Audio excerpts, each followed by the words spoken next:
पिछले हफ्ते मारे गए खालिस्तानी आतंकी सुक्खा के किए अपराधों के दस्तावेज सामने आ गए। सुक्खा के किए अपराधों से जुड़े जो दस्तावेज सामने आए उनमें उसके गैंग के 17 गुर्गों के नाम हैं जो हरियाणा और पंजाब के रहने वाले हैं। उन सभी के खिलाफ दोनों राज्यों में कई मामले दर्ज हैं। सुक्खा खुद भी A+ कैटेगरी का गैंगस्टर था और उसके खिलाफ पंजाब में 17 मामले दर्ज हैं, जिनमें 4 हत्या के मामले हैं और 6 मामले हत्या की कोशिश के तहत दर्ज किए गए हैं। अलग अलग राज्यों में उसके गुर्गे भी मौजूद है और खुद सुक्खा की बात करें तो वो खुद A+ कैटेगरी का गैंगस्टर था। उस पर हत्या के 4 मामले दर्ज हैं और 6 मामले ऐसे हैं जिसमें हत्या की कोशिश उसने की है। 20 सितंबर को सुक्खा जो है वो कनाडा में मारा गया था और उससे जुड़ी एक एक करके नई जानकारियां जो है वो भी हम आपको दे रहे हैं।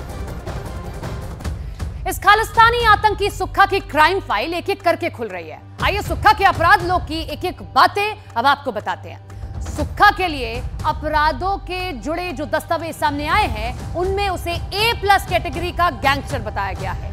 आतंकी सुक्खा को A+ कैटेगरी में इसलिए रखा गया क्योंकि उस पर हत्या के 4 सहित कुल 17 मामले दर्ज हैं और इन सभी 17 मामलों में हत्या के 4 और हत्या की कोशिश के 6 मामले उस पर दर्ज हैं। इसके साथ ही दस्तावेज में बड़ा पर्दाफाश हुआ कि भले ही सुक्खा कनाडा में छिपकर रह रहा हो, लेकिन भारत में उसके लिए 17 गुर्गे काम कर रहे थे। ये गुर्गे मुख्य रूप से पंजाब और हरियाणा के रहने वाले बताए गए हैं। कनाडा में रहकर भारत में आतंक फैलाने वाला आतंकी सुक्खा पंजाब के मोगा का रहने वाला था। 20 सितंबर को हमलावरों ने कनाडा विनीपेग शहर के हेजल्टन ड्राइव इलाके में सुक्खा के घर में घुसकर उसे गोली मार दी थी। खुफिया एजेंसियों के सूत्रों से मिली जानकारी के मुताबिक खालिस्तानी आतंकी हरदीप सिंह निज्जर और अर्श डल्ला से करीबी की वजह से ही कनाडा में सुक्खा की हत्या हुई थी। और इधर खुफिया एजेंसियों के सूत्रों के मुताबिक कनाडा में खालिस्तानी आतंकियों की हत्या के बाद वहां सक्रिय खालिस्तानी आतंकी गुटों में खलबली मच गई है और दावा किया गया कि वो अपने वर्चस्व को बचाने के लिए दूसरे देशों में छिपे गैंगस्टरों से गठजोड़ कर सकते हैं। सूत्रों के मुताबिक कनाडा में जून महीने में खालिस्तानी आतंकी हरदीप सिंह निज्जर की हत्या और उसके बाद 20 सितंबर को सुखदुल सिंह उर्फ सुक्खा की हत्या के बाद से खालिस्तानी आतंकियों में डर बैठ गया है। यही वजह है कि नए गठजोड़ की अब वो तैयारी कर रहे हैं। बाकी अलग अलग देशों में जो आतंकी हैं उनके साथ गठजोड़ की तैयारी ये खालिस्तानी आतंकी अब कर रहे हैं।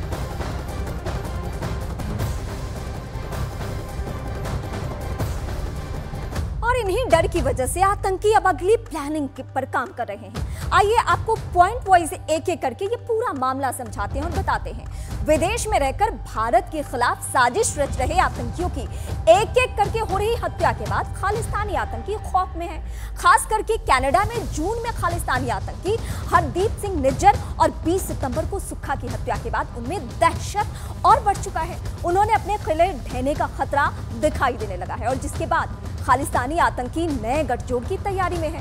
खुफिया एजेंसी के हवाले से जो खबरें मिल रही है उसके मुताबिक हम आपको बताते हैं, कनाडा में सक्रिय खालिस्तानी आतंकी गुट उन गैंगस्टर से गठजोड़ कर सकते हैं जो भारत से भागने के बाद लंबे वक्त से कनाडा और उसके आसपास के देशों में छिपे हुए हैं और इसके साथ ही खालिस्तानी आतंकी कनाडा में अपनी गुट की पैठ बढ़ा सके, इसके लिए विदेश में छिपे आतंकी से भी गठबंधन की कोशिशों में वो जुटे हुए हैं।